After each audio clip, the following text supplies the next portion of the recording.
میں جو topic cover کرنے جا رہی ہوں وہ ہے بیوی نوکرانی سے چودرانی کیسے بنی۔ وہ شروع ہوتا ہے یہاں سے۔ چاہت نہ تھی کہ یہاں شادی ہو، ماں باپ کا انتخاب تھا، ماں باپ نے شادی کر دی۔ اس کی چاہت نہیں تھی کہ وہ یہاں شادی کرے، لیکن ماں باپ کے حکم پر سر جھکانا پڑا اور شادی ہو گئی۔ پہلے ہی دن اس نے بیوی کو ناپسند کیا کیونکہ اس کی یہ پسند نہ تھی۔ اس کی پسند کوئی اور تھی، لیکن بیوی نے آج تک اس کو ناپسند کرنے کا کوئی رویہ، نہ جملہ، نہ لفظ اور ادائیگی، کوئی ایسا انداز اختیار نہیں کیا جس کا بیوی پر شبہ ہو کہ یہ اسے ناپسند کرتی ہے۔ بیوی نے ہمیشہ اس کی خدمت سچے جذبے، اصلی محبت اور اطاعت کے ساتھ کی، لیکن اس کو یہ خدمت بھی پسند نہ تھی، اور اکثر وہ شخص بیوی کی ہر بات پر جھڑکتا رہتا تھا۔ بڑی محفل میں بیوی کو ذلیل و رسوا کرنا اس کا بہترین مشغلہ تھا، اور وہ ہمیشہ محفل کی طاق و انتظار میں رہتا تھا کہ کب بیوی میرے سامنے آئے اور میں اس کو ذلیل و رسوا کروں۔ بیوی کا موج سب کچھ پی جاتی تھی۔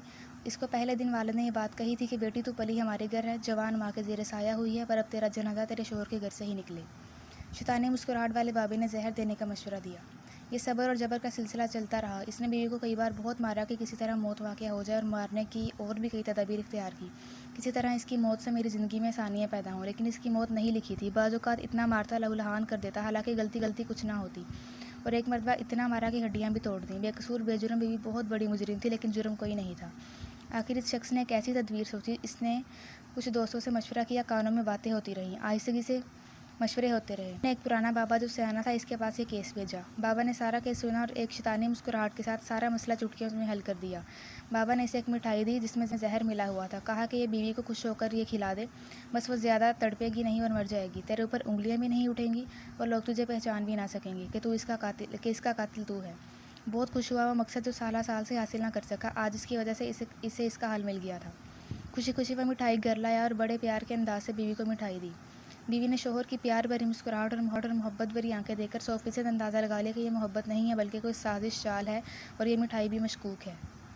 شوہر کی رضا پر زہر کھا لیا۔ وہ اصرار کر رہا تھا کہ کھا لو۔ خاموشی سے پہلے اس کا چہرہ دیکھتی رہی، تھوڑی دیر کے بعد بولی، آپ کا حکم ہے؟ کہا ہاں، فوراً کھا لو۔ پھر خاموشی سے اس کا چہرہ دیکھا، پھر دوسری مرتبہ پھر پوچھا، میرے سرتاج، میں نے زندگی بھر آپ کا حکم نہیں ٹالا، ہر بار آپ کا حکم آنکھوں پر رکھا، آپ کا حکم ہے کھا لوں؟ الگر 3 بار پوچھ کر اس نے وہ مٹھائی کھا لی۔ مٹھائی کھاتے ہی زہر نے اپنا اثر دکھا دیا اور بیوی سمجھ گئی۔ اسی نے ڈھالی کی حالت میں فوراً پاؤں پڑ گئی اور اپنے چہرے کو اس کے قدموں میں رکھ دیا کہ میرا آخری وقت ہے، میں جا رہی ہوں۔ میں آپ کی خدمت نہیں کر سکی اور خدمت کا حق ادا نہیں کر سکی، مجھے اس دنیا میں بھی معاف کرنا اور آخرت میں بھی معاف کرنا۔ نامعلوم بیوی کی اس وقت کیا کیفیات تھیں۔ ایک دم اس کے شوہر کی آنکھوں کے سامنے سے سارے شیشے ہٹ گئے اور اس نے اس کو کندھے پر اٹھایا اور ہسپتال لے گیا۔ ڈاکٹروں کو کہا کہ میری بیوی بچا دیں، جتنا پیسہ جتنا مال کہیں گے میں دوں گا۔ اللہ کی طرف سے زندگی لکھی تھی، وہ بچ گئی۔ اب کیا تھا؟ وہ سر کا تاج تھی، پہلے نوکرانی سے بھی بدتر تھی، اب چودرانی تھی۔ یہ واقعہ کیسے پیش آیا؟ یہ نوکرانی چودرانی کیسے بن گئی؟ ایک دوست تھا بہت ہی قریبی، وہ اس کے گھر جاتا تھا۔ ایک نوکرانی ہوتی تھی جو بالکل گندے میلے کچیلے کپڑے پہن کر ہر وقت ذلیل بھی ہو رہی ہوتی تھی اور کام بھی کر رہی ہوتی تھی۔ اب اس دوست نے دیکھا کہ وہ نوکرانی نہیں، بہترین بستر پر چودرانی بن کر بیٹھی اور دوسری نوکرانیاں کام کر رہی ہیں۔ اس دوست نے ہمیشہ ایک ہی نوکرانی کام کرتی دیکھی تھی۔ پوچھا، چودھری صاحب، وہ پہلے والی نوکرانی کہاں؟ چودھری صاحب نے مسکرا کر کہا، سامنے جو چودرانی بیٹھی ہے، یہ وہی نوکرانی ہے۔ اسے حیرت ہوئی، پھر فوراً پوچھا اس وجہ پوچھنے کے بعد چودھری صاحب نے یہ واقعہ سنایا۔ اس کی نوکرانی سے چودرانی بننے کی وجہ یہ بنی ہے۔